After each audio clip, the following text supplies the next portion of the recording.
कि ऐसा कहीं कोई बात नहीं है। हम लोग एनडीए में हैं और एनडीए में मुस्तैदी के साथ हम लोग 2025 का विधानसभा चुनाव का तैयारी कर रहे हैं। जहाँ तक आपकी बात लालू जी के कर रहे हैं, तो देखिए मरता क्या नहीं करता है।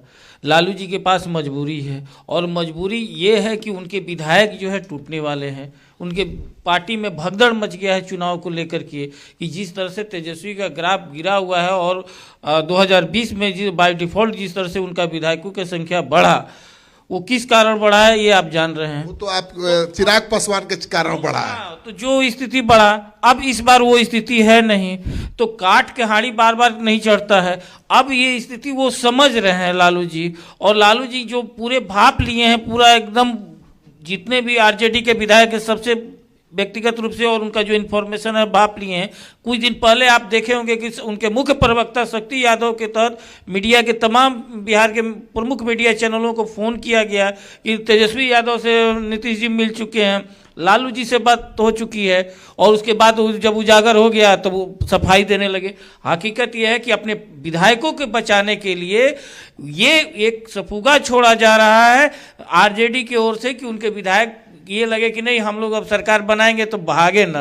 नीतीश बाबू चुप्पी क्यों साधे हुए हैं? कहाँ चुप्पी हो, आज भी वो हम हमेशा साथ में है। हम लोग का पूरे उप मुख्यमंत्री के साथ कार्यक्रम हो रहा है। हम लोग का 15 तारीख से हमारे पांचों दल का जो प्रदेश अध्यक्ष का कार्यक्रम लगा हुआ है, आज भी मीटिंग हो रहा है। हम लोग कहाँ चुप्पी साधे हुए हैं? नीतीश कुमार बीजेपी के हार्ड हिंदुत्व लाइन से परेशान नहीं है, अंबेडकर के अपमान से परेशान नहीं है, वक्फ बोर्ड से परेशान नहीं है, सहज है।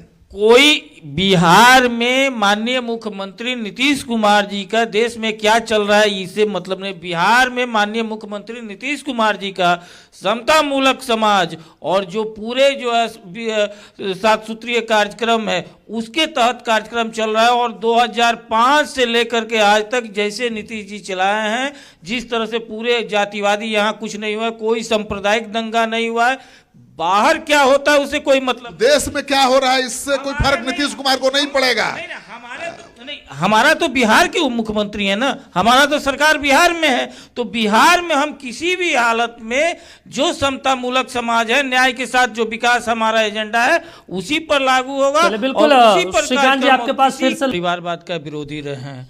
40 साल से 50 साल से राजनीति के लंबे करियर में वो परिवारवाद, भ्रष्टाचार और भाई भतीजावाद से दूर दूर तक नहीं रिश्ता रखे। पार्टी में मांग हो रही है, नीतीश कुमार के गांव में मांग हो रही है। मांग देखिए, कार्यकर्ता है, हर कार्यकर्ता का अपना इच्छा रहता है मांग करे, लेकिन हमारे नेता का ऐसा सोच नहीं रहा है और ना उस पर कभी भी अमल किए। देखिए हमारा जो प्रोग्राम, हमारे पार्टी का जो नीति है, हमारे पार्टी का जो नेता है वो सब क्लियर है कि हम लोग समाज सेवा और न्याय के साथ विकास में विश्वास करते हैं, बिहार का विकास के साथ है, और यही हमारे नेता का यूएसपी है कि स्वच्छता के साथ। नीतीश कुमार के बाद कौन है जेडीयू में जो मुख्यमंत्री बन सकता है? समय बताएगा, एक भी चेहरा नहीं है। तो इसके काहे नहीं, ये ऐसा थोड़े बात है कि बेटा ही उसके बाद होता है। नाम बता दीजिए। ये राजतंत्र है, नाम बता दीजिए। राजतंत्र जो उसके बाद जो भी पार्टी के शीर्षस्थ नेता बैठेंगे जिसको सेलेक्ट करेंगे, चेहरा बता दीजिए ना।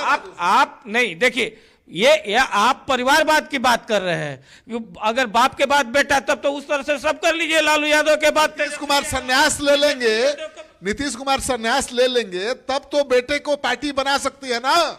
देखिए कर्पूरी ठाकुर, जननायक कर्पूरी ठाकुर जी, आपका बाबा साहब भीमराव अंबेडकर का कौन परिवार, महात्मा गांधी का कौन परिवार है? कोई परिवार है? वो राजनीति किए कि नहीं किए?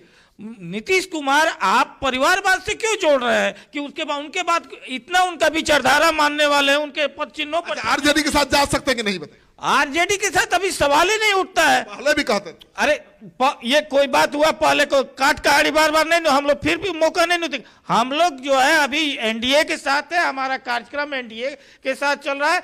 निश्चित रूप से हम लोग जो है ये परिवारवादी और अरे हम अपने पार्टी का जिम्मा ले रहे हैं कि हम दूसरे पार्टी का जिम्मा ले रहे हैं? अगर दूसरा कोई भी है कि हम अपने पार्टी का न जिम्मा ले सकते हैं कि हमारे पार्टी में परिवारवाद नहीं है?